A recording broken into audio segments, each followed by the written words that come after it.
is a high power. And by the way, we don't know that I've heard that it is a 30-06.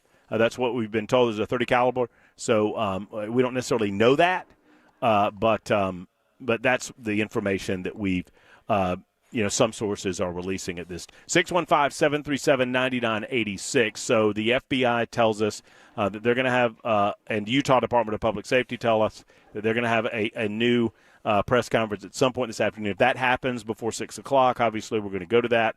And Bell's back at home base. And thank you, Bell, for all the work you're doing back there. We appreciate you.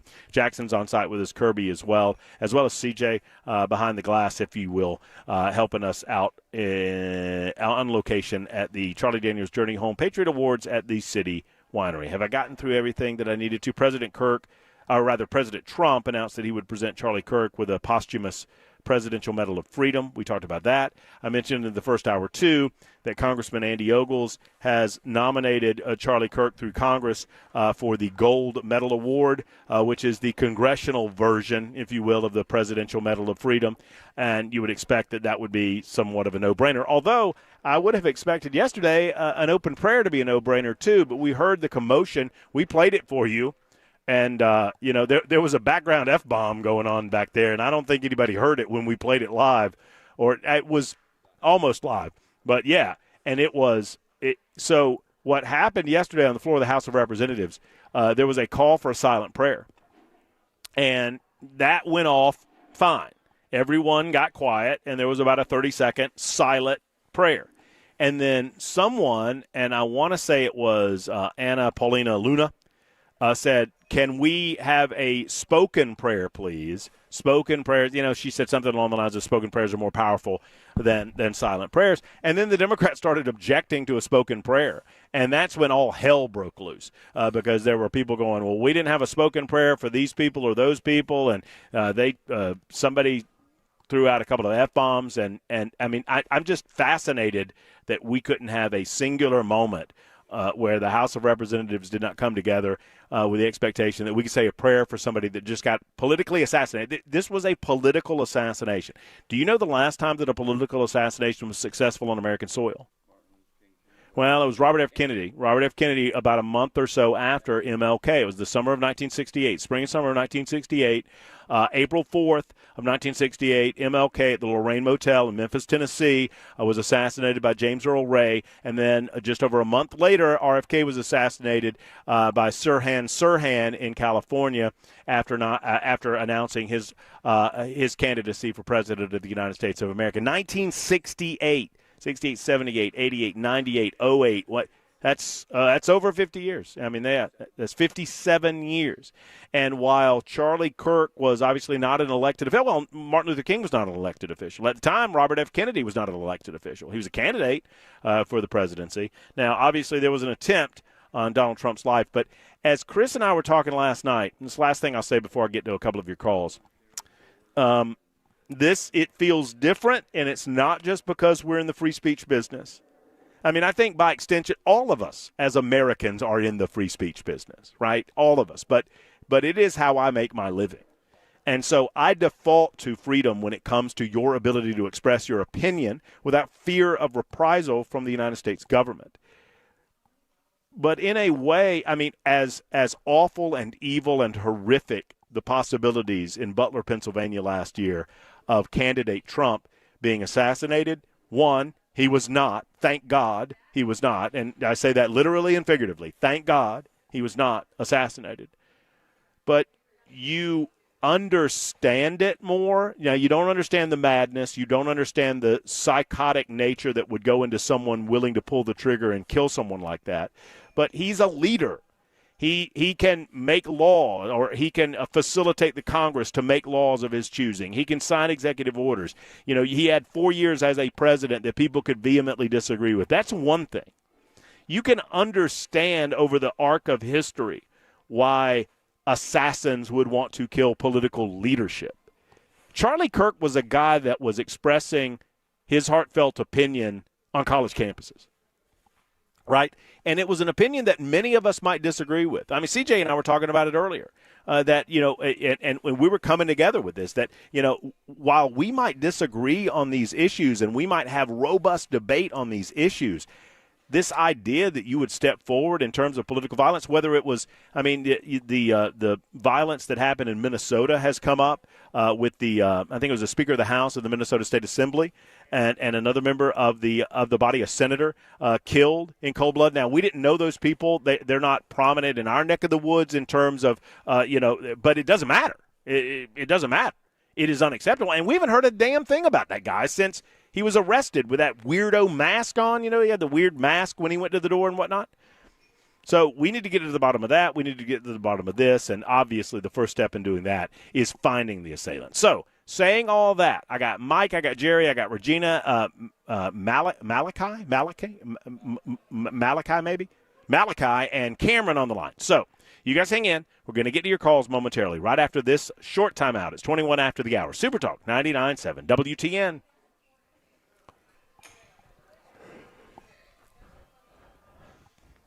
Volunteer offer, you're smoking hot, Matt. Smoking hot. Oh, look at the camera. It's eating you up. You're so hot. I just decided something just now, as I was looking down and I realized that I needed to talk to you about Volunteer Outfitters. They're great people. They're up in Hendersonville. You go up on Vietnam Veterans Parkway and you get off on New Shackle Island Road. You take a left and you'll see them down on the left. Volunteer Outfitters, they've got great gear for the outdoorsman. If you're thinking about getting in the dove field this season, you need to go to Volunteer Outfitters first. They got something for you. If you're just squeezing the last little bit out of lake life, they got some great deals on lake gear at Volunteer Outfitters because they're closing down that season. And they've geared up for football season. And I just decided that when the Tennessee Volunteers lose to my beloved Georgia Bulldogs this Saturday, to make Jackson feel better, I'm going to Volunteer Outfitters and I'm going to buy him some Tennessee gear so that he can feel better about his team after that L that he gets on Saturday. That's the kind of guy I am. And I'm not even waiting to free T-shirt Tuesday. I could wait till T-shirt Tuesday and do it on Tuesday, but I'm not. I'm going to pull money out of my pocket, and I'm going to pay for Jackson a lovely piece of gear from Volunteer Outfitters. And why are you looking at me that way, Jackson? Volunteer Outfitters in Hendersonville. Go by and see Tommy and his crew and tell him Matt Murphy sent you to Volunteer Outfitters. Fantastic troll job. Fantastic troll job. So, hey, Isn't that nice of me? so what happened yesterday, or Tuesday? We were trying desperately to get you to call in and rebut Slade because of the matchup this It week. was because they were on location, and I'm like I couldn't make it work, and then something happened. We were just trying to have you call on your cell phone during a commercial. Oh, I'm break gonna get him for the tomorrow. request line. Are they out tomorrow? Are they on No, location? they're in CJ. Oh, I'm gonna get him tomorrow. How are we going to do the show?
If we've learned anything over the last several years and over the last several days, it is a dangerous world out there. And sadly, I'm here to tell you that if you are the owner of a business, a decision maker, any place that people gather, you got to get trained, folks. Defend Systems is the place to do that training. They're a life safety and security consultation firm. They're based right here in Middle Tennessee. They involve themselves in active shooter response, workplace violence, prevention, site surveys and threat assessment, emergency and intruder action plan, rapid response medical training, and they customize it all to your facility. So in other words, they're going to sit down and meet with you, the decision makers, first and figure out exactly what you're looking for in this experience, in this environment. They'll tell you what they do, and then they're going to develop an action plan for you and your staff, for the people that come into your facility, to make sure that everyone is as safe, aware, and protected as possible. That's what it's all about. Reach out today at 615-236-6484. Don't wait for the next negative event to get yourself protected. The odds of this happening to you are very low, but they're not zero. That's why I say hope is not a plan. It's time to get trained. 615-236-6484 or defendsystems.com.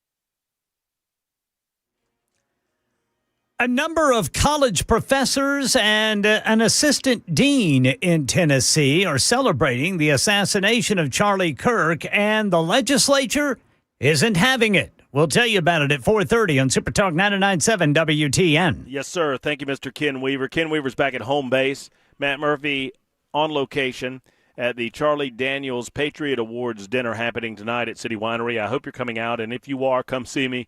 Say hello. I'd love to shake your hand and say hello to you. I want to say hello to you on the phones right now at 615-737-9986. A lot of folks wanting to talk about 9/11, wanting to talk about yesterday's events, the tragic nature of the assassination of Charlie Kirk. We will start with Mike in Old Hickory. Hello, Mike. How you doing? How you doing, Matt? Good. Good. You know what? You and I have disagreed in the past on certain things, but this one, we're on the same page. We're at a tipping. Well, we are at the tipping point, not coming to it. This kind of thing has got to stop, and the only way we can stop it is we got to go and get people in office, not violently, but get people in office who are going to do the right thing, and that means we've got to go and vote people in the right thing. What happened to Charlie Kirk, to me, was my tipping point. These people are evil. The Democrat Party, and I'm going to say it, the Democrat Party is evil. They are the descendants of Cain. And so I am so mad now that I wish the vote was tomorrow. But I know it can't be till November of 2026. But right now, enough is enough. You can go look back at all the history of Republicans, conservatives, call them what they will, but God-fearing, Christian-believing people are attacked by the left, the Democrats, the socialists, the communists, and that's who they are.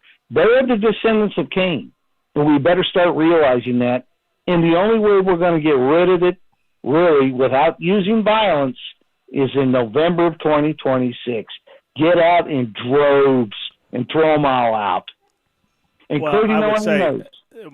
Mike, thank you so much for the call. I want to slip one more in here before we go to Ken Weaver's newscast. But I would say this. I do not believe that all Democrats are evil. I don't. I do see political violence coming more from the left than I do the right, although there are some that I would classify as political right that have engaged in violence over the last several years as well. And it's always unacceptable. And we should be able to call it out by name and call it unacceptable. That said, I will wholeheartedly agree, and I agree with most of your comments. I just wanted to point that out. But I would wholeheartedly agree with you that the answer to this is in November of 2026. And I do believe that while, whatever misguided, warped, evil, disgusting thought process the madman that did this sort of thing yesterday had in his head, it is going to backfire. It is going to absolutely boomerang on that person because you have awoken the young people in this nation to the realities of politics, to the realities of what they're facing. And I think you're awakening people to a political revolution. And I believe you're going to see that in November of 2026. I would be willing to bet money on it. Now, that's a year from now. So, or a little over a year from now. So let's see what happens. We'll get to more of you in a moment. It is 4:30. It's time for the news on Super Talk 99.7 WTN.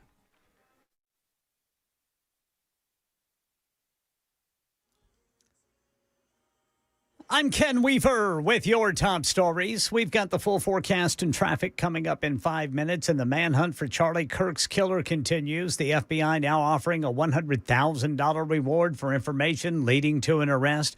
Here in Tennessee, Cosby Republican State Rep Jeremy Faison tells WTN's Matt Murphy Show the Tennessee legislature is going to work to make it easier to fire tenured college professors in the wake of social media posts celebrating Charlie Kirk's assassination. We need to make sure if you are a professor or a dean and you have influence over children and the people of Tennessee are paying for your job, you ought to lose your job really quick if you're that crazy to say something foolish like what these professors and deans have said.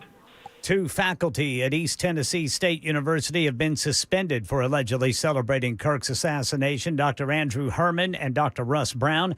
And then at MTSU, Assistant Dean Laura Sosh Lightsey was fired after a post suggesting Charlie Kirk deserved to die. Meanwhile, in our nation's capital, State Department leadership says it will undertake, quote, appropriate action against foreigners seen as praising, rationalizing, or making light of the assassination of Charlie Kirk online.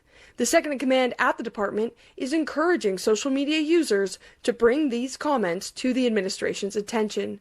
Shannon Kingston, ABC News, the State Department. Well, there's good and bad news to report about poverty in America. More people managed to rise above the poverty line in the latest government estimate. The glaring exception in the Census Bureau's Income, Poverty, and Health Insurance Coverage Report is the fastest growing population, those over 65. Based on pre-tax cash income, the percentage of seniors in poverty rose to 9.9% last year from 9.7% in 2023. Every other age group either saw gains made against poverty or remained steady. That's Jim Ryan reporting. And the latest news, traffic and weather next. I'm Ken Weaver, WTN News.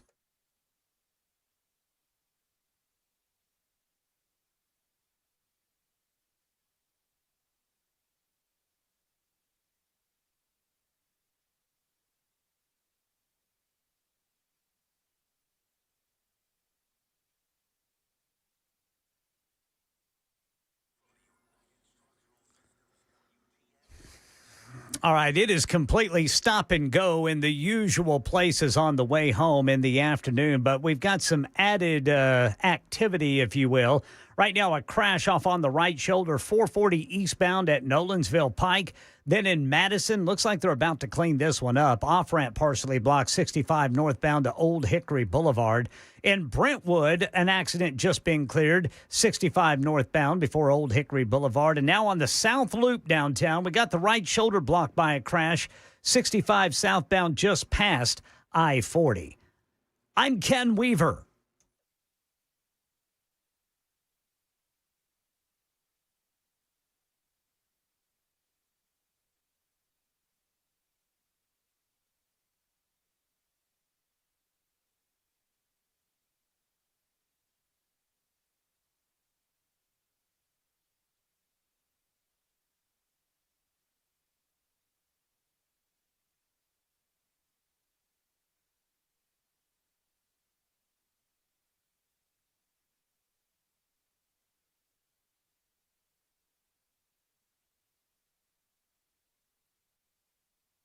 Stand by, please. Please stand by.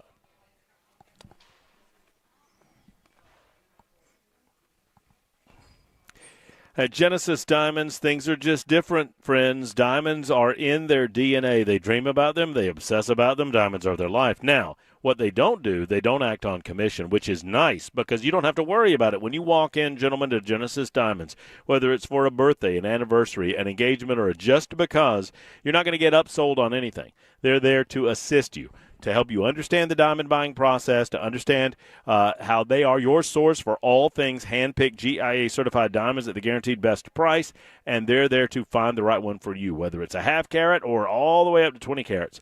They'll go way beyond the 4 C's to guarantee it's not just acceptable, your diamond will be extraordinary, whatever it is. It can be a bracelet or a necklace or earrings or a pendant or a ring. Genesis Diamonds, they do not compromise. They're the source for all things diamonds in our area. I invite you to go by either of their locations, Green Hills or Cool Springs. And when you do, when you walk through the door, tell them Matt Murphy sent you to Genesis Diamonds.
Center mass, and because he was elevated, he shot high.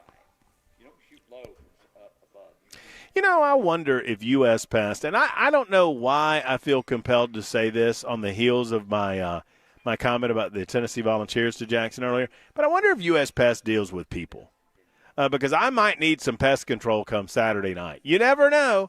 U.S. Pest does deal with bugs, I'll tell you that. Whatever's bugging you, non-human related, they can assist you. Whether it's full-service pest control, termite protection, or crawl-space service, 100% money-back guarantee with preventative and corrective services for termite protection. Every home, by the way, in Tennessee is threatened by termites, and you need to get yourself protected through U.S. Pest. Plus, I mean, the last thing you need are ticks and fleas. I mean, we still got them in our yards. They're trying to come into your house, right? Fire ants, spiders, for goodness sake, stink bugs, ladybugs. I mean, I could go on and on. These are critters that want inside of your home. They want what's yours. They're little communists. Stop them with U.S. Pest. They guarantee their best at U.S. Pest. Call J.K. and Erica Brister and the rest of the team. USPest.com. That's USPest.com or 590-1260 for U.S. Pest.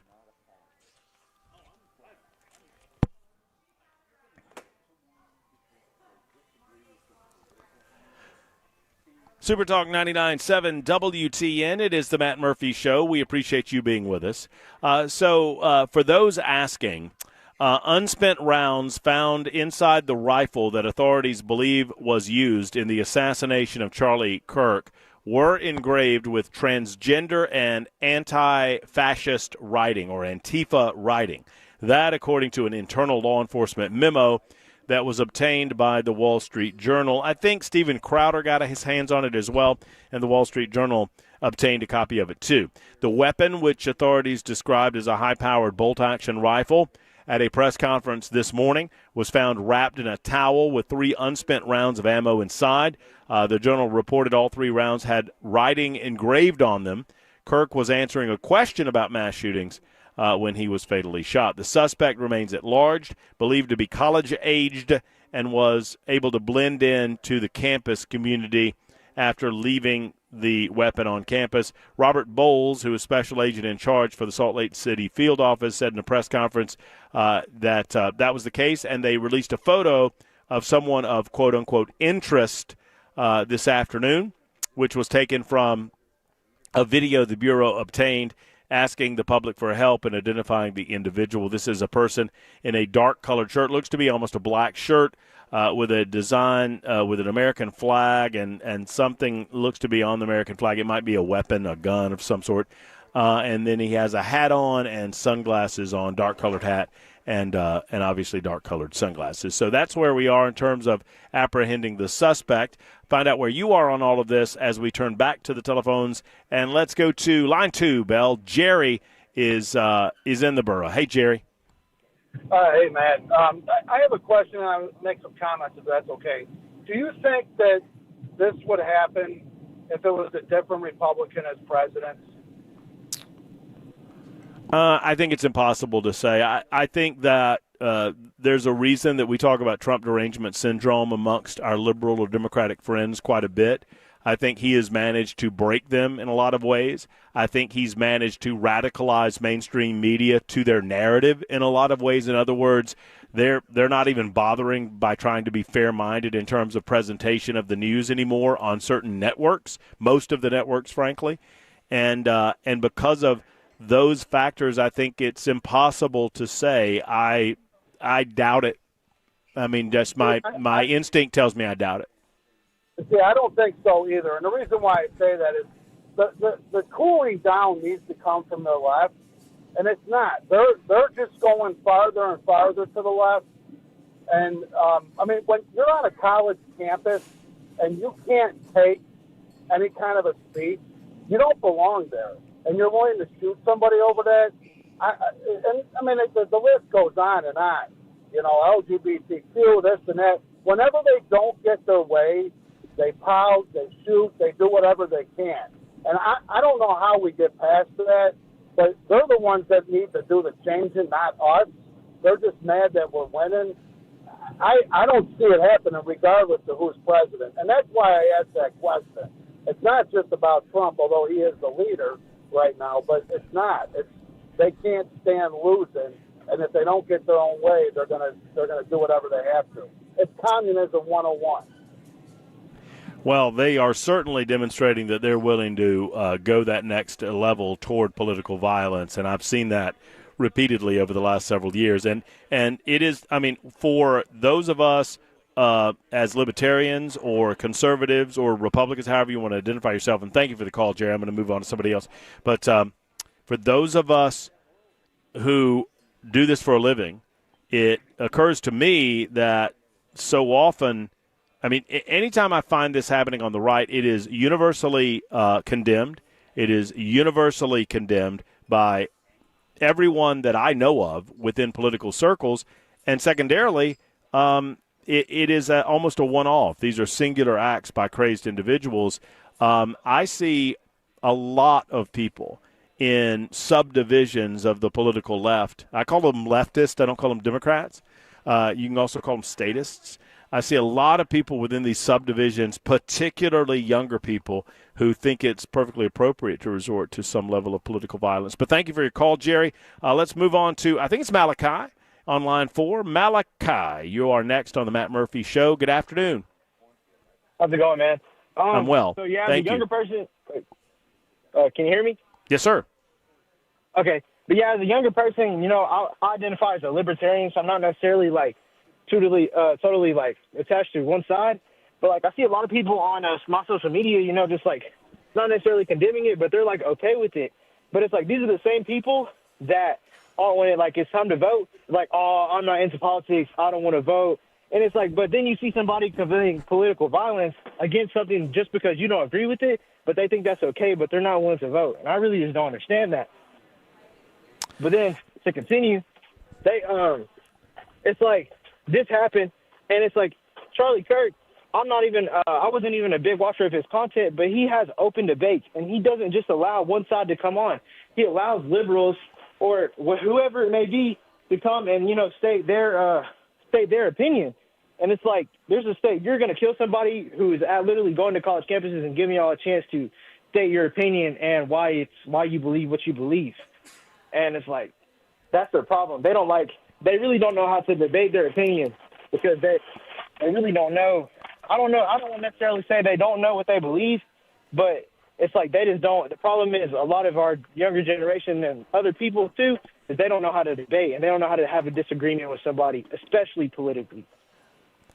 Well, I mean, do you think it is kind of a byproduct, Malachi? And you're probably a lot closer to this than me, and I can identify with you because I self-identify as a small L libertarian. I don't belong to the Libertarian Party, but I believe in the basic libertarian philosophy of governance. That is, government serves best when it serves only absolutely necessary and least, right? I mean, I belong to the Leave Me the Hell Alone party, right? So, so I can understand where you're coming from. Do you think that, I mean, I think this is a byproduct of the younger generation not knowing how to communicate generally. Yeah, I agree. And I guess you could really blame social media for that because it's like, to a certain extent though, because they get behind their screens and they can say whatever they want with no consequences. When, they get in somebody's face talking like that, there's going to be consequences. But then, that leads to, people just pinning up all these emotions. And instead, I don't really care. I'll talk to anybody, conservative, liberal, and I don't even necessarily agree with necessarily all the conservative beliefs. But, I usually find that I'm able to sit with, a conservative for the most part. There's obviously there's outliers on both sides, but for the most part, have an agreement. But when you try to have a disagreement. But when you try to have a disagreement with somebody that's on the far left, I find they get in their feelings about it. And it's like, that's when I just feel like stuff goes bad, man.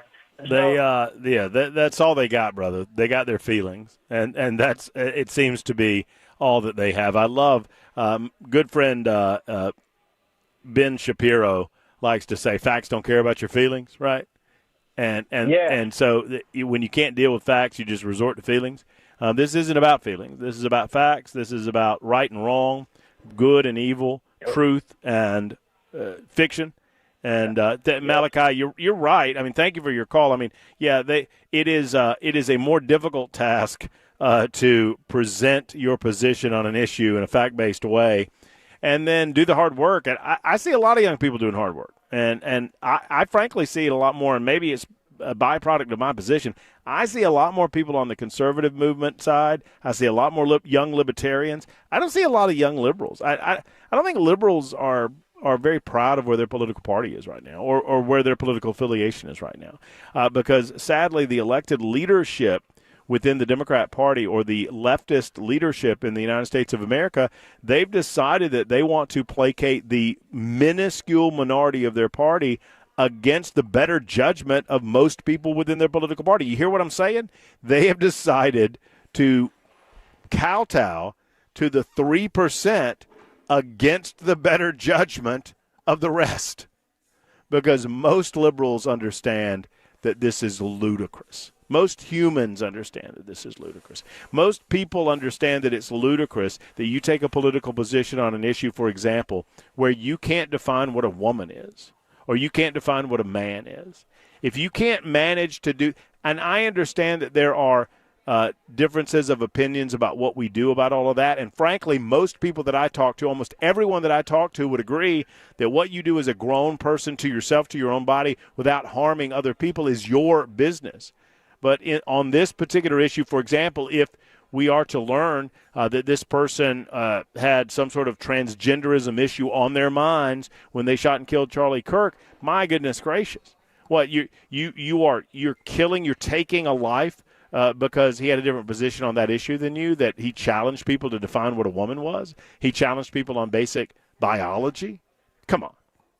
That's where, when feelings take over, that's where you get so emotional, and anger is such an easy and graspable emotion that people gravitate to it. One more before we have to take a timeout. I think who has been holding the longest? Man, oh man, I need glasses. I think that it is Kurt on line 6. That's who we're going with. Kurt, good afternoon. Hey, how you doing? Doing good, Kurt. Glad you took my call. This is a proud Middle Tennessean calling here, and I want to just say, I was really blown away of the news about this dean, this assistant dean of MTSU. I mean, I'm an MTSU alumni, and it was really just heartbreaking and embarrassing to hear what came out there. I just cannot believe this, and I don't know how we employ people like this in our college, community. But I am want to say that I am really proud, and just really proud of our state and how everybody stepped up and said, hey, this is not going to be tolerated, and she's gone.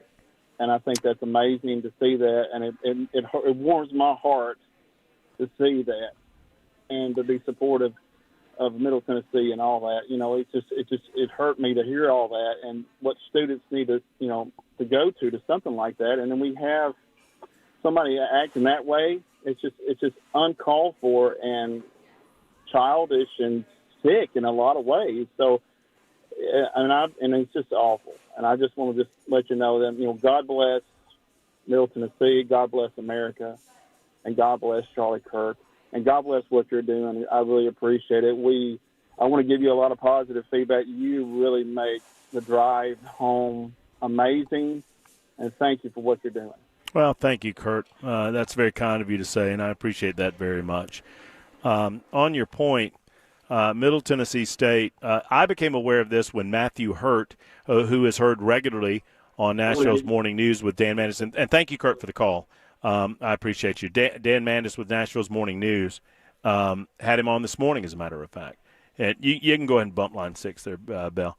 And Matthew was on this morning. He's going to be on with us tomorrow afternoon at about 3:15 to talk about, generally his thoughts on all of this, and more specifically, his effort to make sure that people were aware. He was the first one on social media that made me aware that the assistant dean of students, a woman by the name of Laura Sosh-Lightsey, SOSH-LIGHTSY, was online, touting her, role as assistant dean at MTSU, and number 2, saying that Charlie Kirk got what he deserved. I mean, she said, and I quote, "Hate begets hate, no sympathy. You get back what you put into the world tenfold."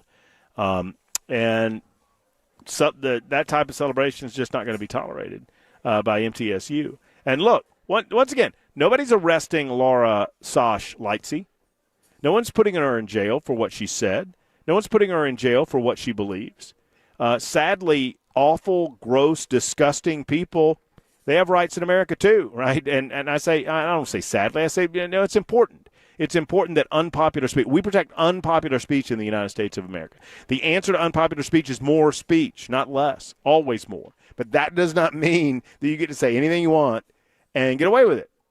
Matt Murphy is bound and governed by certain rules of the road when it comes to representing Cumulus Broadcasting. Cumulus Broadcasting is a company that is publicly traded, privately owned. I guess that's right. I might have the wrong, one way or the other. If I do something that my higher-ups believe does not represent the company that I work for, they'll fire me. I don't have a right to this job. I have a right to free speech. I can go on the street corner and say whatever I want. So, 54 after the hour. Super Talk 99.7 WTN. Quick timeout. Back after this.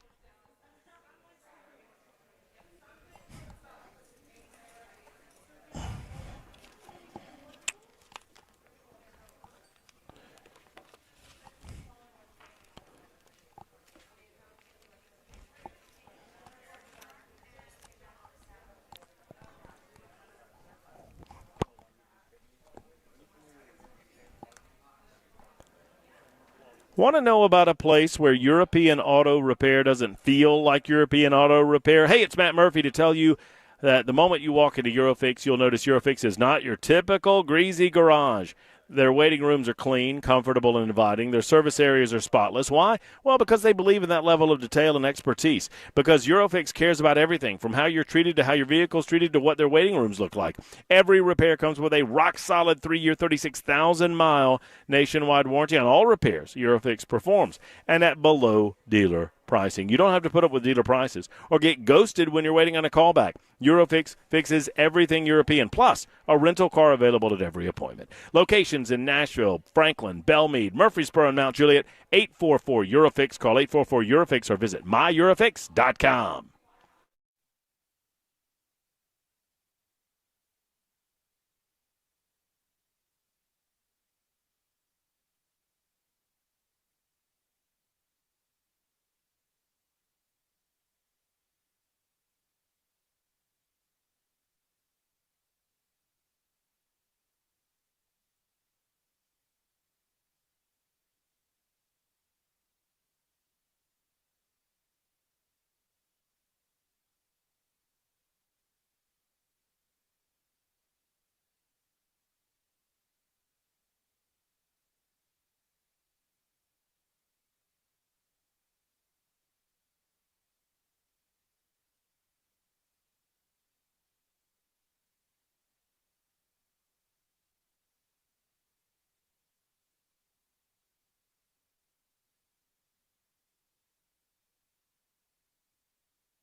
I'm Ken Weaver with your top stories. Full forecast and traffic in 5 minutes, and the manhunt continues for Charlie Kirk's killer. The FBI now offering up a $100,000 reward for information leading to an arrest.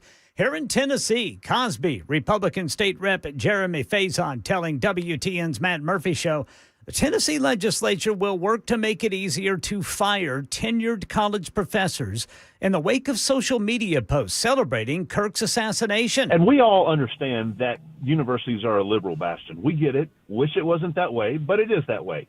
But at least at a bare minimum, respect life in such a way that you don't enter into a celebration of somebody else's murder.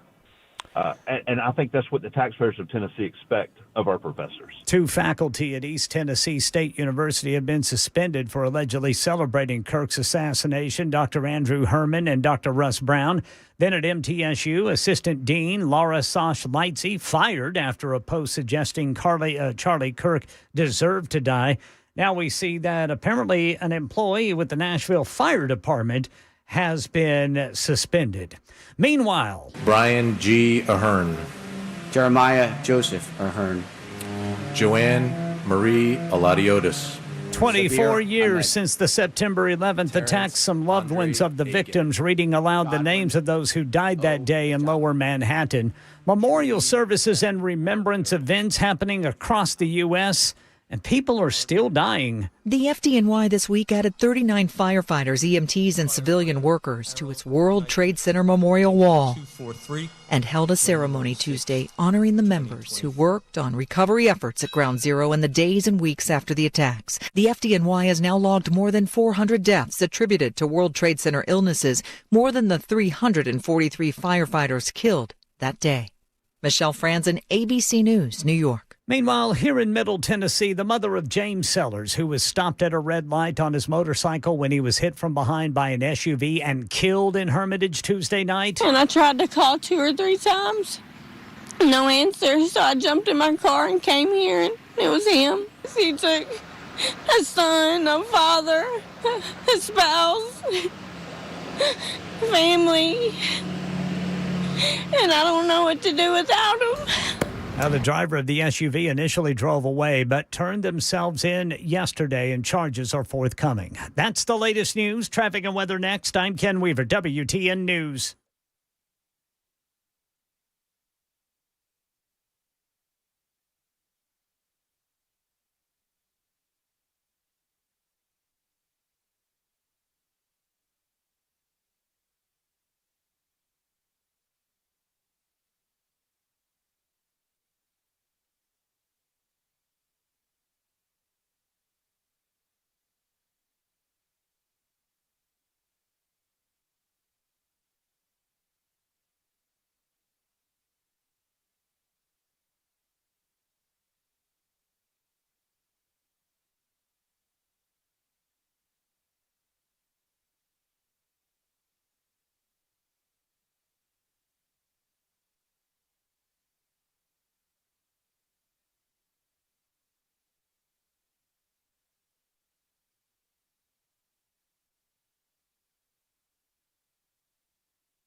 We got a crash right now that is really making eastbound 440 slow. I mean, you're coming to a complete stop. This crash is off on the right shoulder, 440 eastbound at Nolensville Pike. Then you've got complete stops east and westbound South Loop downtown, northbound 65 to the South Loop downtown, and then the East Loop eastbound downtown. That is complete stop and go traffic as well. I'm Ken Weaver.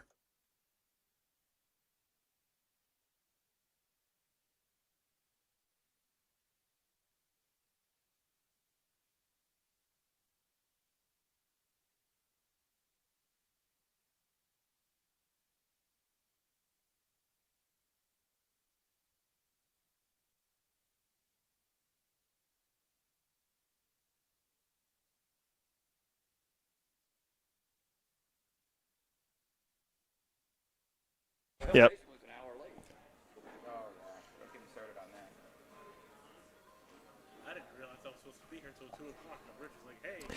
Hello, friends. Matt Murphy and the Matt Murphy Show continues on Super Talk 99.7 WTN. Pleased that you've joined us on this Thursday. It is, of course, September 11th.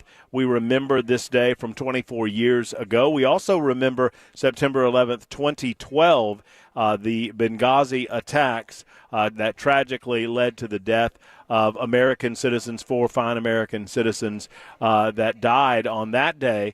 And we think about that. We think about the death of Charlie Kirk, the assassination of Charlie Kirk yesterday on September 10th. And we're thinking of all of those things live from the City Winery. We're at the City Winery today to honor our veterans, to honor our soldiers, and to honor those who have given so much to the United States of America. It is the Charlie Daniels Journey Home Project Patriot Awards Dinner. Happens annually at the City Winery, or at least since I've been a part of it, has been at the City Winery, and what a wonderful event it truly is.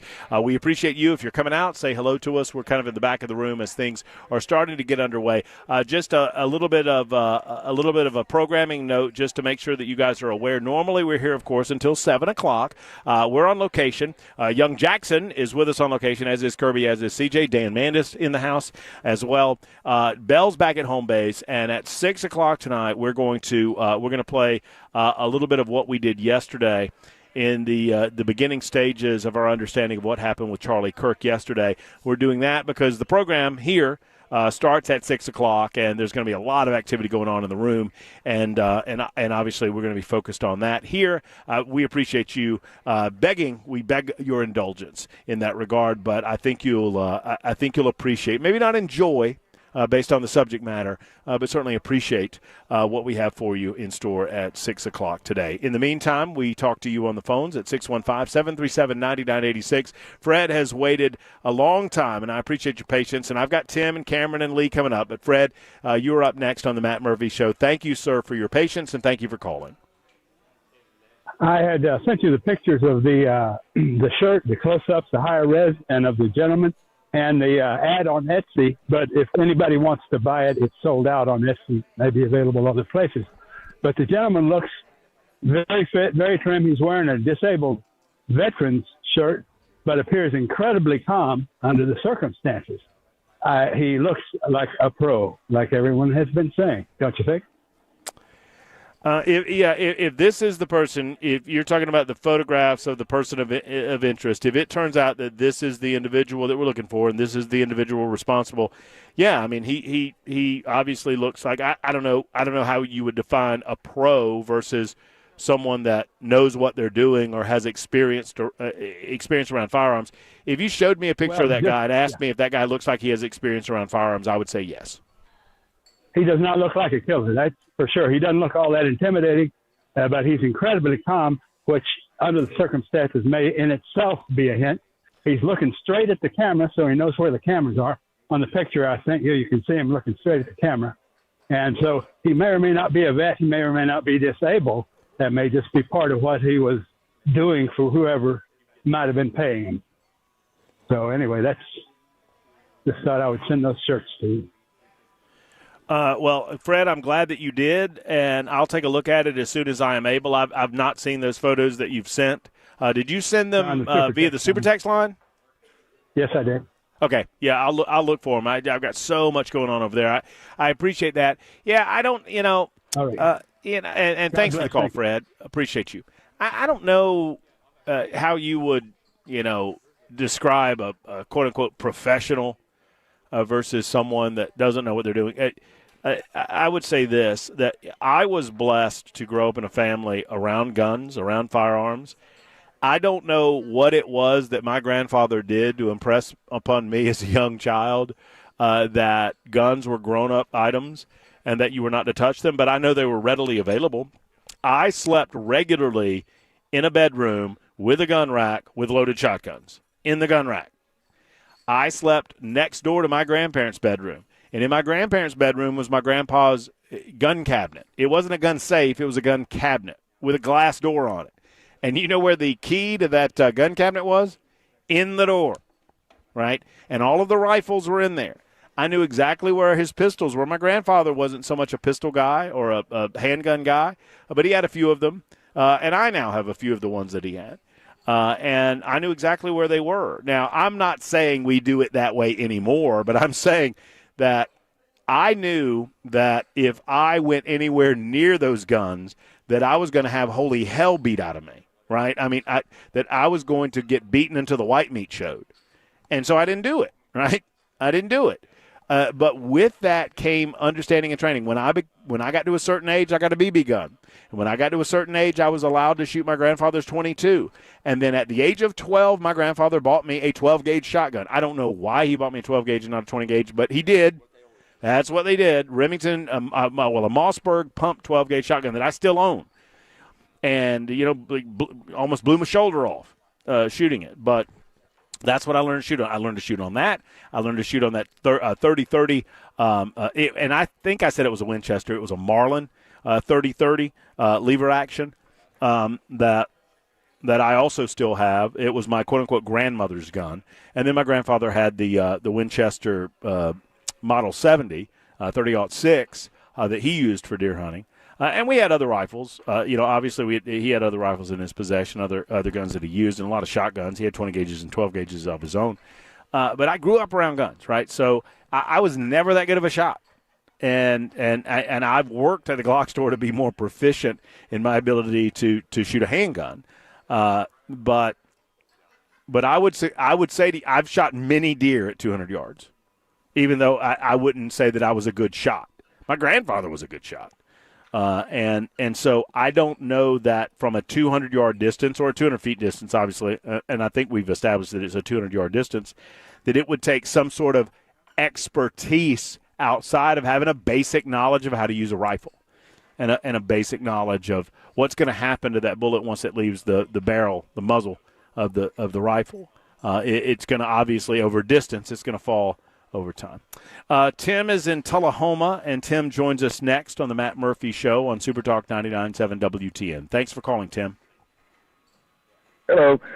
First-time caller, long-time listener. I just wanted to ask you a question, maybe get your opinion on it, and it could be more kind of like a conspiracy theory question, I guess. But have they questioned the individual that asked the question to Charlie?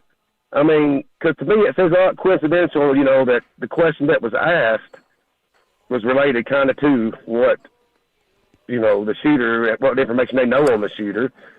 Almost like a shot caller. Do you know what I'm saying? I mean, might be a little crazy out there with that question, but I just feel like, maybe that person wanted to be able to see it and they're working together or something like that. I mean, yeah, would question that person. It is, and I will say this, Tim, that yesterday in the heat of everything that was going on, and yesterday's show was a little bit of a blur.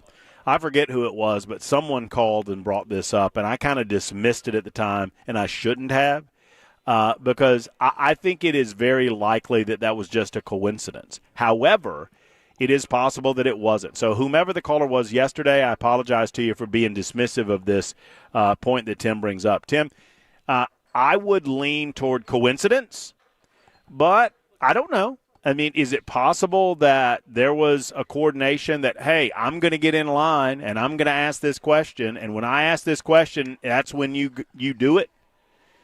Yeah, I mean, that's possible. I mean, I would – if you and I, Tim, in Nashville, Tennessee, are asking these questions on a radio show, I promise you the FBI is finding those people and sitting down with those people and asking those same questions. At least they most certainly should be. I would hope so. Yeah. Yeah. So I mean, sadly, I don't dismiss anything. I was a little dismissive of it yesterday, and I shouldn't have been. But no, I think it's a fair point. If you made me decide one way or the other, I would say probably just a coincidence, because that's something of a natural question. I would be willing to bet you, without looking over Charlie Kirk's experiences on college campuses over the last several years, that he gets a transgender question every single time. He probably gets a gun question every single time. So coincidence maybe, but certainly something that the authorities should be looking into. Thank you. Yes, sir. Thank you, Tim, for the call. And don't make your first call your last, Tim. I do appreciate you dialing us up today. Cameron is next out of the borough on Super Talk 99.7 WTN. Hey, Cameron. How you doing today? Man, I'm good, Cameron. I'm blessed. I hope you are. I'm good. Yesterday was it was very shocking of what happened. But this guy was from 200 yards is what they say. I grew up in North Louisiana, deer hunting and everything else. At 200 yards, this guy had to be some kind of hunter or somebody that has to shoot pretty often. So, like, ranges, local land, family land, like, this guy had to be at least somebody that knows how to shoot, but he wasn't smart enough to pick up his stuff. Yeah, I think he left that on purpose. But why leave it? Well, I mean, I think the obvious reason that you leave it is that if you try to get away with it, somebody's going to see a guy running with a gun. Yeah. You're trying to blend in. So if you don't have any prints on that gun, and you've got several bullets still in the gun, right? It's a bolt action, so he didn't even eject the casing. I'll say this to your point, though, Cameron. This person knew enough about what they were doing that they knew when, and I don't want to be too graphic here, Cameron, but I think you know what I'm saying. They knew when they fired that first shot, they didn't even chamber another round. They knew that they had killed him. Yeah. And go ahead. Go ahead. No, I was just going to say that, and from that point, if you believe that this was a planned attack, and obviously it was planned, the authorities are saying that they believe that the individual in question got on site some 40 minutes before they shot. So that's really as the event was getting into gear. There's a lot of questions about if it is a wooden stock, older 30-06, and I am seeing where the Wall Street Journal, that is, reported that it was a Mauser. Those are wooden stock guns. Those are not collapsible stocks. Are there some of them collapsible? Okay, so Kirby's saying some of them come apart. I don't know. But, I mean, so did they put the gun in place? How did they smuggle the gun in there? But, if your intent is not to get caught, if your intent is to get away, then you've got to ditch the gun. Yeah. And just as long as your prints aren't on it, you just leave the weapon there. And you're leaving whatever political message inside that gun on those shell casings that you design on purpose. Yeah. Yeah. So, hopefully a lot of these questions are going to be answered. We expect, and thank you, Cameron, for the call. I appreciate you. Got to get to a break here, but we'll get to more of your calls with Joseph and Joe and Lee as well. A lot of these questions are going to be out there until answered, obviously. We were hoping to get some answers from the Utah authorities and the FBI in the form of a press conference today. They're putting off that press conference. It's now 4:20 local time. Will we get a press conference today, this afternoon? There was a conference earlier today when they talked about the retrieval of what they believe to be the gun. You would think that based on the ballistics on the scene on Charlie Kirk's body, that they can match all of that up. You would think that they would look for the round, obviously. We heard at one point that the round was still in Charlie Kirk, in his body, and that was yesterday afternoon. I don't know if that was confirmed or not, but regardless, I mean, you get the ballistics to that. You find the bullet. you match it up to the gun that they found, and you'll definitively know if it was the gun or not. And then you go from there. We're going to go to a short timeout. We're live from City Winery in advance of the Charlie Daniels Patriot Awards. It's 21 after the hour. You're listening to Super Talk 99.7 WTN.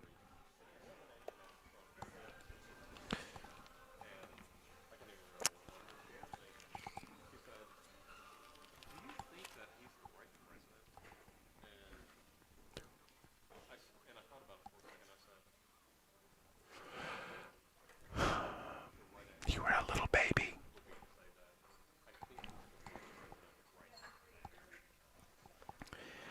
Folks, if you're tired of health insurance that feels like a math test, and most of it does, I invite you to contact Shane Ring and Cover Nash. I mean confusing percentages, surprise bills, fine print that you never read that bites you in the rear end when the time comes. Let's make this simple. At Cover Nash, they have a new nationwide PPO plan that gives you the freedom to choose your doctor anywhere in the United States of America without any of the headaches. You get a $250 deductible, flat copays after the deductible for just $50 for any a doctor visit, even specialists, outpatient surgery with just a $250 copay. I'm telling you the truth, folks. This is an incredible nationwide PPO plan.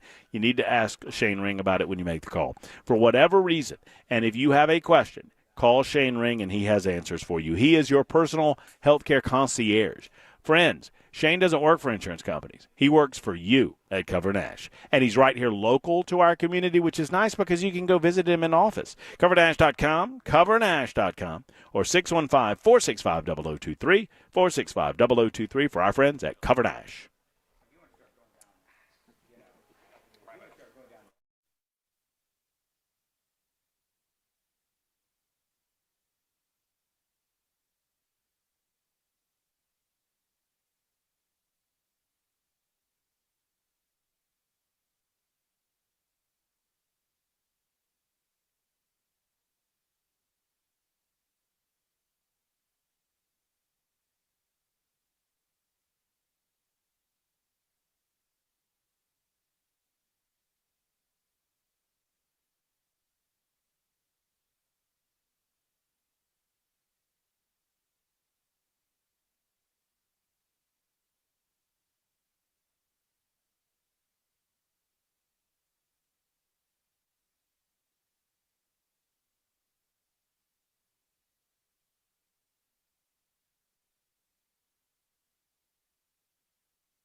Hey, folks, it's Matt Murphy for the Wellness Institute of Nashville. Friends, I was in pain, and I didn't know what to do about it. Now, not my shoulder. My shoulder was a different deal, but here's the wonderful thing. I was able to identify back pain versus the shoulder pain, and when we identified the back pain, upper and lower, we were able to alleviate that pain through spinal decompression. And now I am a customer of the Wellness Institute of Nashville. I absolutely love what Dr. Mitch, Dr. Ashley, and the rest of the team over there do.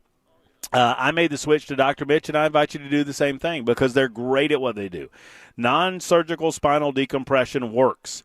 The machine heals the disc by opening it up so that blood nutrition can get to the area. Pardon me. It heals the disc and the nerve, and you feel better as a result. And it does it all without painkillers, without surgery, without spinal injections. Call today at 246-5009. That's 615-246-5009, or online at painisbad.com. Once again, painisbad.com for the Wellness Institute of Nashville.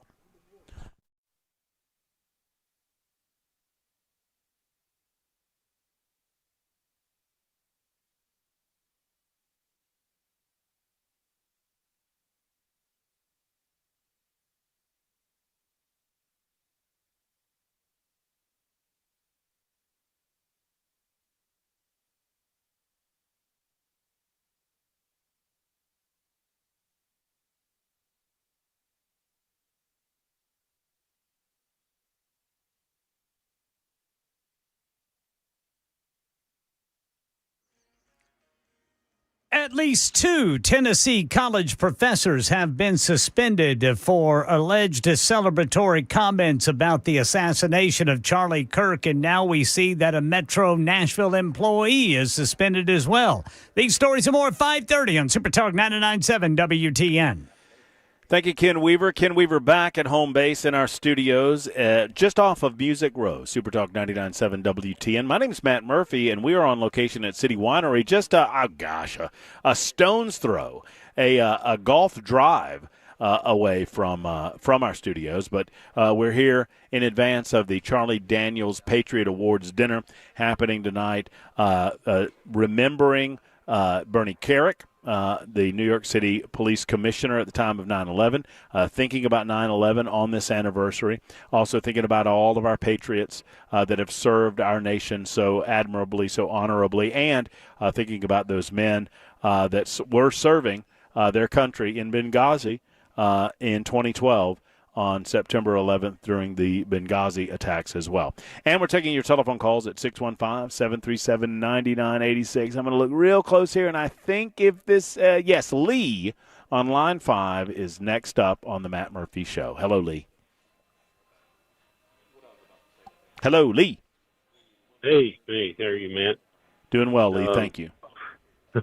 I wasn't going to talk about freedom of speech, but you guys got me fired up about everything else, I guess, where you're talking. But, I worked in law enforcement my whole career, and one of the consequences is that you can have freedom of speech, but there are consequences to those actions. And you threaten somebody or you yell fire in a theater and you get somebody hurt, there are consequences for that. And I think in our country a lot we forget that. We think that sometimes that burden of free speech comes with no consequences at all. And I guess that's the point I wanted to make, is that people that go off on their own, side issue, and they want to make an issue about something and threaten somebody while they're doing it, they're not doing right, number one. Number two, they could be breaking the law. And I don't think we hold people to the standard of the law in a lot of those situations. So just saying, you can lose your job. You certainly have the freedom to say what you want to say, but there's consequences that come with that. And I think we all got to be a little more careful. My wife said something to me today about they were going to sort of dox some of these people that had said malicious things after Charlie Kirk's passing. And I said, I don't think he would want that. I don't think that's the kind of person he was. And I'm as sad for his passing as anybody could be. Maybe Chris Hand today was very touched. I was very touched by his memory of him, and which that even gave Charlie Kirk even a greater place in my memory and esteem, because of, if Chris Hand thought that much about him, I mean, he was a greater man than even I thought he was. And so we just have to be careful not to go down that moral rabbit hole where we all fall into the same degradation and we all become the same people we detest so much. Well, I said yesterday, Lee, and I don't know if you had the chance to catch it, that what we cannot allow ourselves to do is become them. Yeah, I heard that, and I thought you did a wonderful job. Well, thank you. I mean, and toward your point, and thank you for the call, Lee. Yes, you're allowed. So here's what it's tricky, but understand this: you're allowed to yell fire in a crowded theater.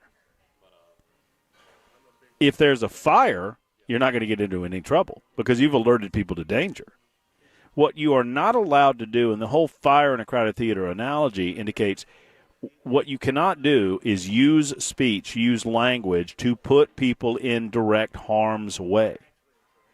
And if you are doing that, either through inciting individuals to commit violence against other people or inciting an event to occur in a way that is going to put individuals in harm's way, then there are going to be ramifications legally for you. Now, that is government response to speech. And we're going to have a very, very interesting and what I hope to be educational discussion about this tomorrow with Jay St. Clair, because Jay and I have had this conversation for years. It comes up occasionally. He has literally taught classes in law school about speech and about freedom of speech. and about what is permissible and what is not permissible in America, and how speech is restricted by the government is restricted as to what they can do with regard to your speech. Jay loves to use the analogy, and let me predict he's going to use it tomorrow. It's going to be pretty funny because I'm going to say this today, and he's going to do it tomorrow. That if you come over to my house to watch the Georgia-Tennessee football game, and I tell you, you're allowed to watch the Georgia-Tennessee football game in my house. But if you sing Rocky Top one time, you're out. You can't go, no, free speech, free speech. It doesn't work that way. I'm not the government, right? So I can regulate you. Look at CJ poking the bear. So the government restriction regarding what they can and cannot do with your ability to speak is much more restrictive than your employer. Your employer in Tennessee can fire you for any reason they want. With the few exceptions of the protected classes. In other words, they cannot fire you for those conditions that you have no control over, a condition of your birth, like your ethnicity, your national origin, your sex, your religion. But outside of some of those protected classes, you can get fired for pretty much any reason or no reason at all. I'm late to the news. It's Super Talk 99.7 WTN, back with more of your calls coming up right after this.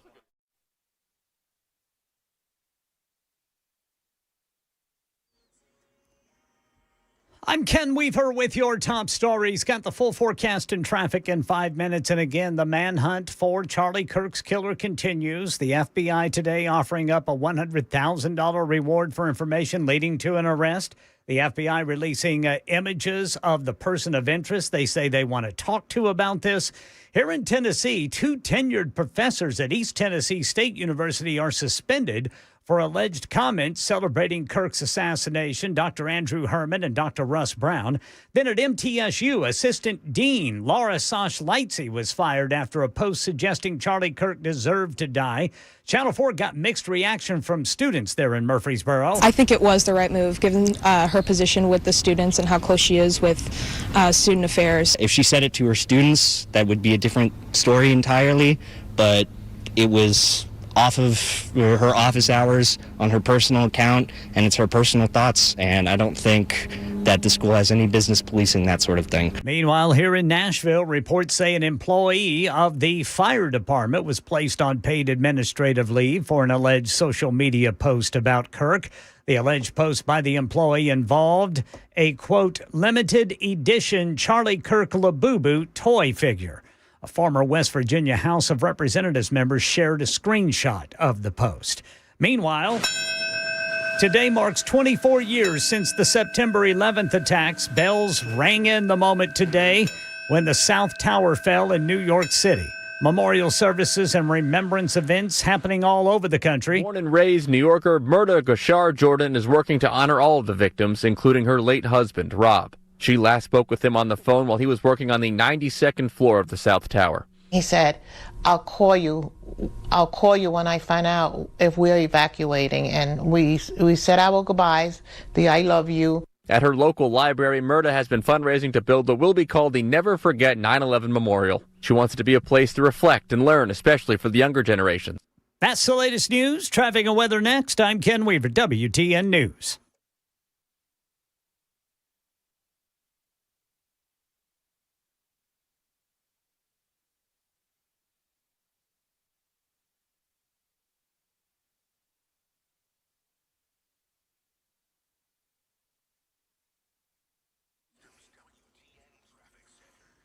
All right, boy, we are still stop and go. More stop than go right now. Eastbound 440 between 65 and 24. Speaking of 65, we've got a crash in Berry Hill. It's going to be northbound right there at Armory Drive. And then we've got a crash right shoulder block 40 westbound at Fessler's Lane. I'm Ken Weaver.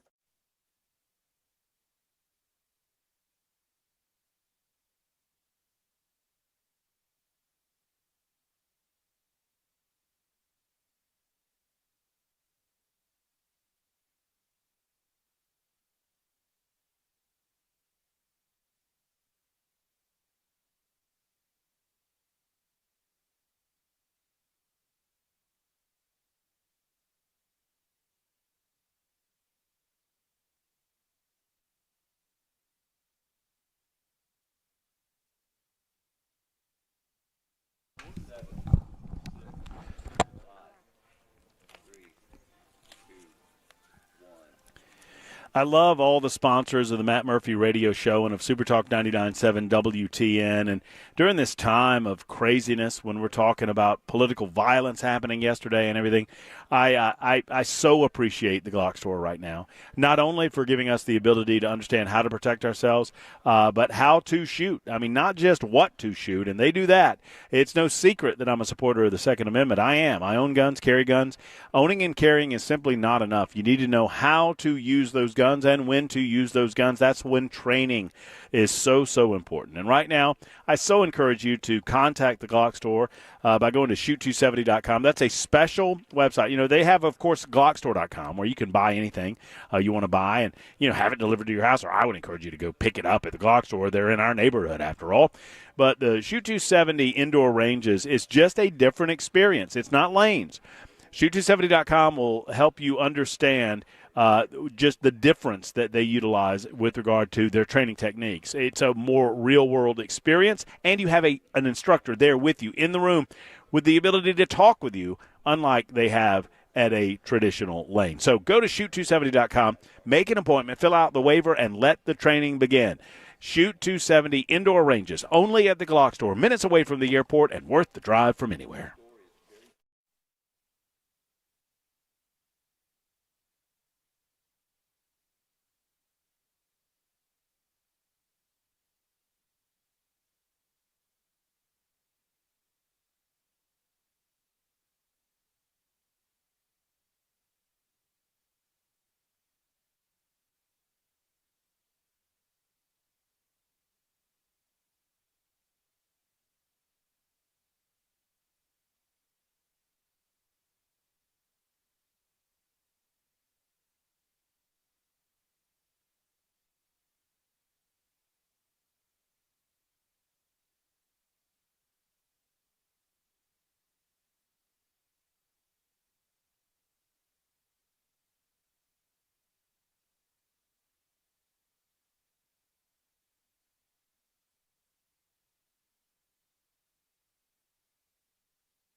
I didn't yesterday with everything going on. I didn't.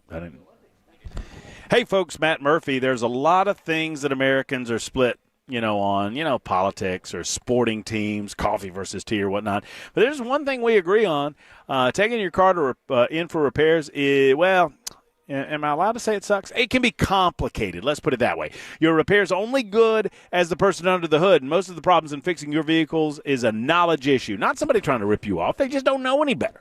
And a lot of techs are not properly trained. At Eurofix, they most certainly are properly trained. Every visit starts with a free 15-minute no-wrench inspection, so you know exactly what's going on before the work starts. And at Eurofix, they pay their techs more than any other company. They do it to attract the best and the brightest. But their overhead remains low. That means their pricing remains low for you. Eurofix still fixes European vehicles at below dealer pricing with a 3-year, 36,000-mile nationwide warranty on all work Eurofix performs. Rental cars are available as well, locally owned, family run for the last 26 years with 5 separate locations. Call and book today. Tell them Matt Murphy sent you to Eurofix. Go to myeurofix.com or 844-EUROFIX.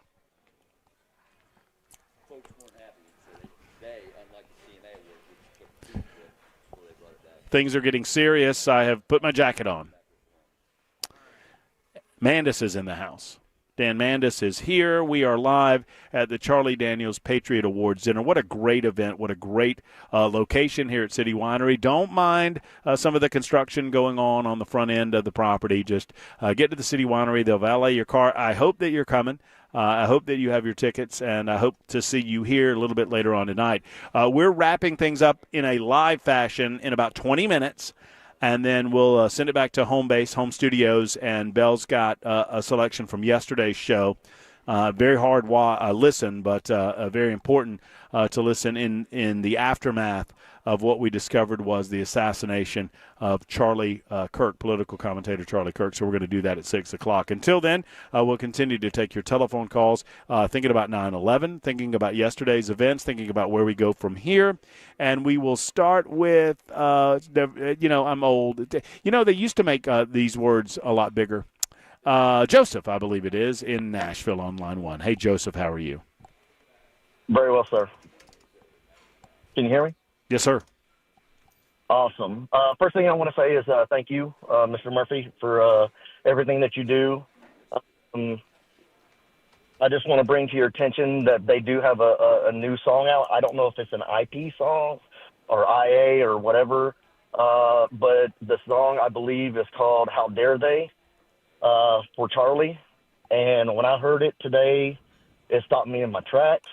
And I just think that you need to listen to this song. I got it off of TikTok, and if you could, it doesn't have anything,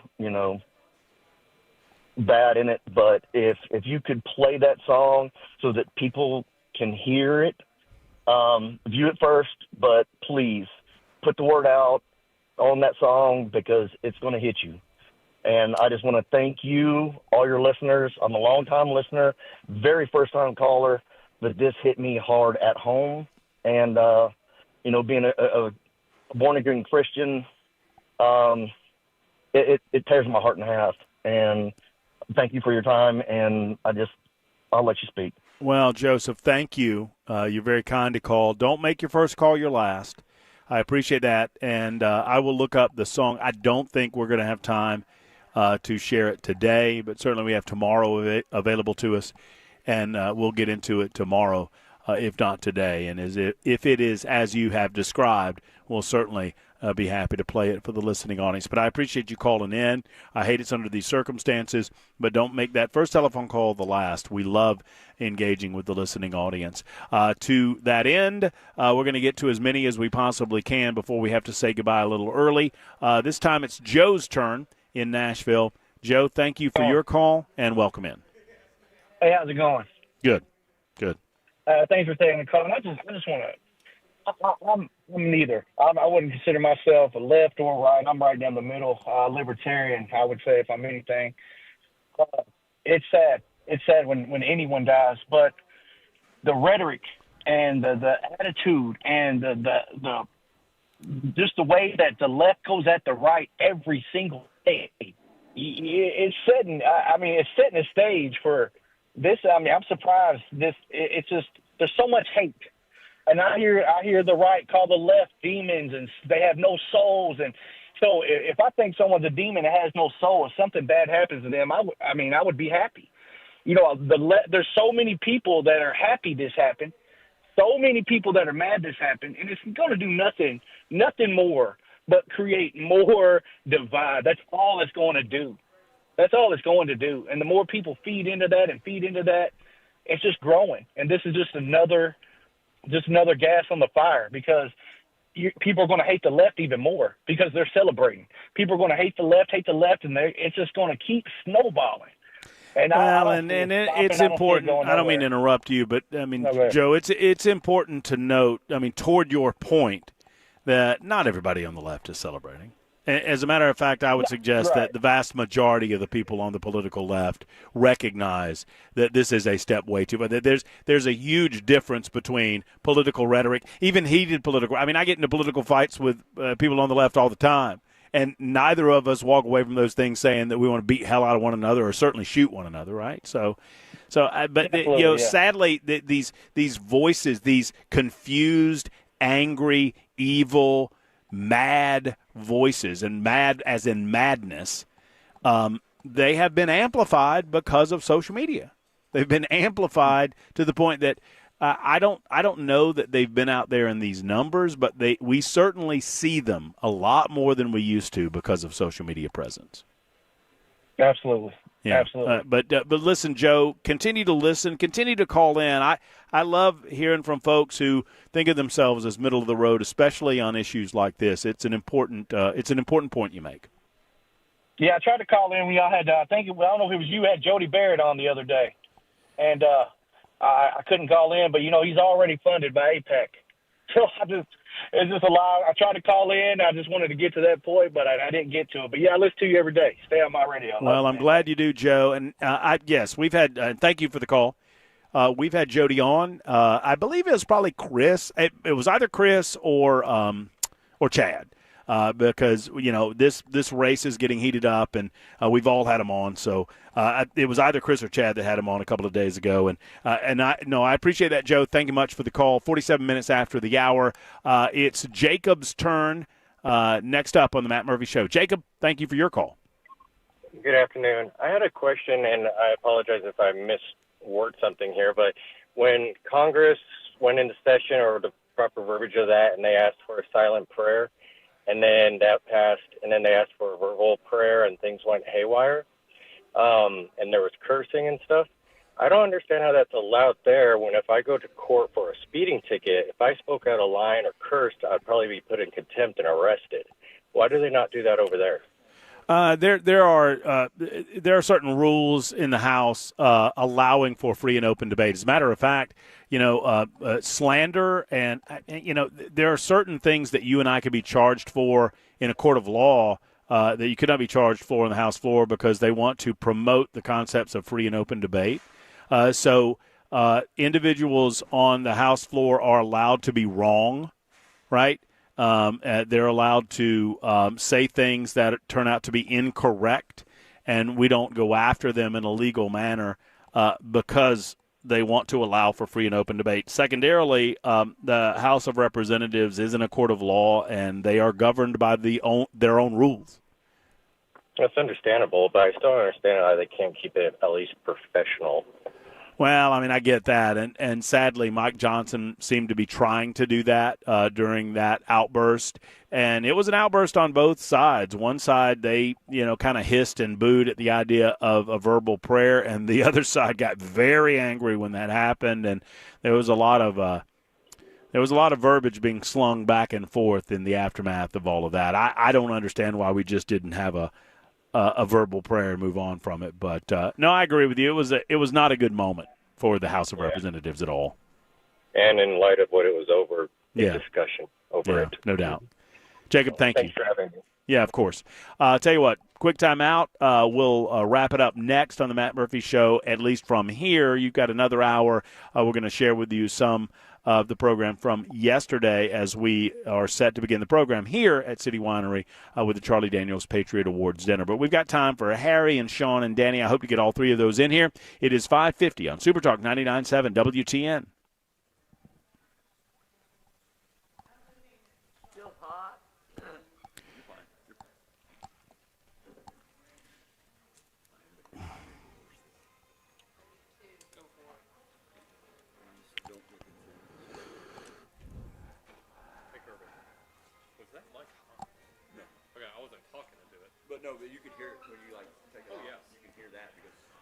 Friends, Matt Murphy for Nashville Safe House. Mark and his team at Nashville Safe House, they're really, really good at what they do. And did you know on 4th Avenue South, right here in Nashville, we have the finest safe company I would put them against any safe place in the United States of America. I know that they have more Browning safes than anywhere in the Southeast. I would say they have more safes generally than any safe company in the United States of America. I mean, because consider this, they have 200 on the showroom floor, another 400 or so in their warehouse. That is a lot of safes. They've got the right one for you. Plus, they use professional delivery crews to deliver your safe because think about this.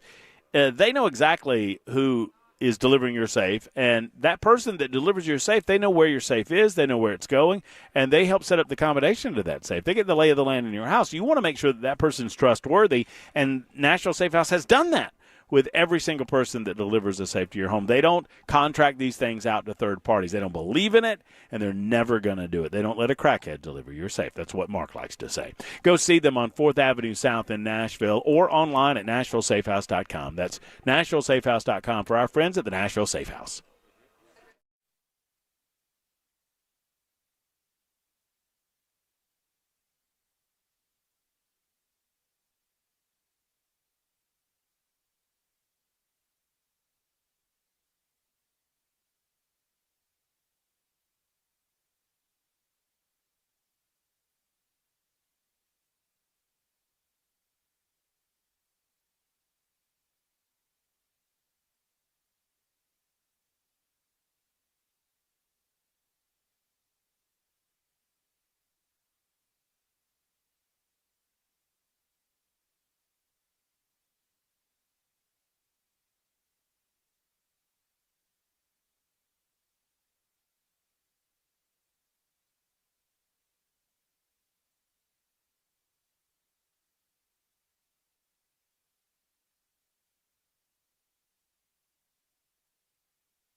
Tennessee lawmakers say they're going to do something about these celebrations of Charlie Kirk's assassination. I've got that story and more coming up at 6 on Super Talk 99.7 WTN. Why, thank you, Ken Weaver. We've got about 3 more minutes in this hour of the show before we hand off to Ken and the newscast at the top of the hour. Just a reminder, plenty of show left, another hour of the Matt Murphy Show, but it will be a re-up or rebroadcast, if you will, of an hour from yesterday's show.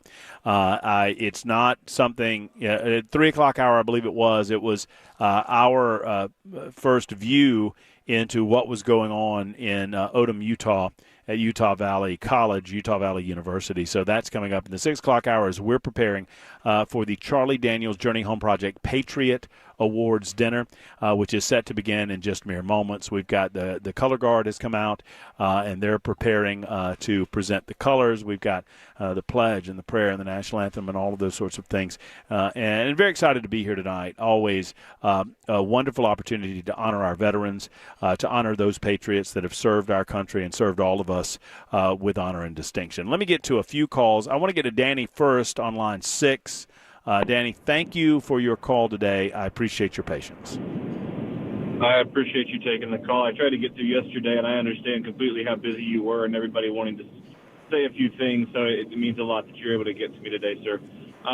Charlie Kirk had a major impact on my life. I was not an ornately political individual. I thought that it was sort of a lame thing to be involved in. And I was so taken aback when he first came to prominence in some of his content posting that it really drew me in a positive way into the political spectrum, and I've been able to very positively influence people's lives.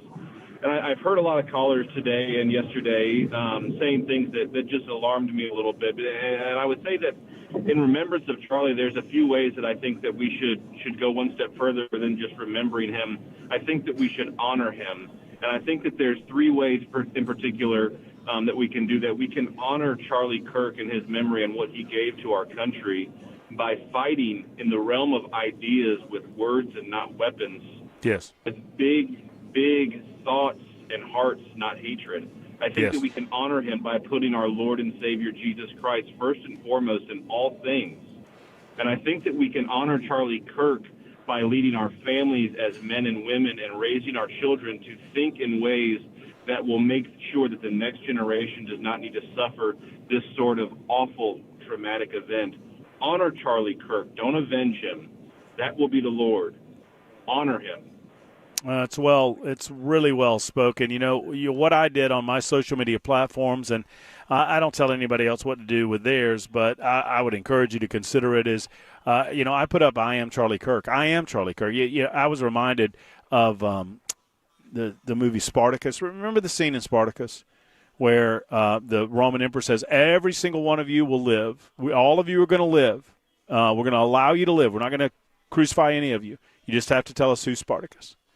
And, I mean, if you've never seen that scene, because Tony Curtis's character stands up and says, I'm Spartacus. And then another person stands up and says, I'm Spartacus. I'm Spartacus. I'm Spartacus. The message is that we're not going to let you take our leader from us. We will sacrifice ourselves before that. Well, sadly, we don't have that ability with Charlie, but I am Charlie Kirk. You are Charlie Kirk. We're all Charlie Kirk in the spirit of free and open debate and the premise of the United States of America, the basic premise that all men are created equal and we're endowed by our Creator with certain inalienable rights, life, liberty, and, of course, the pursuit of happiness. And the first of those being, obviously, life. That's going to wrap it up from here right now. We'll get to Ken Weaver coming up in the newsroom in just a moment. Our 3 o'clock hour from yesterday is upcoming as we celebrate our veterans and our patriots at the Charlie Daniels Journey Home Project Patriot Awards. As far as live broadcast, I will see you tomorrow. Dan Mandis is here in the house, and he's going to talk to you tomorrow morning bright and early with Nashville's Morning News with Dan Mandis. That's coming up at 5 a.m. Until next time, so long, everybody.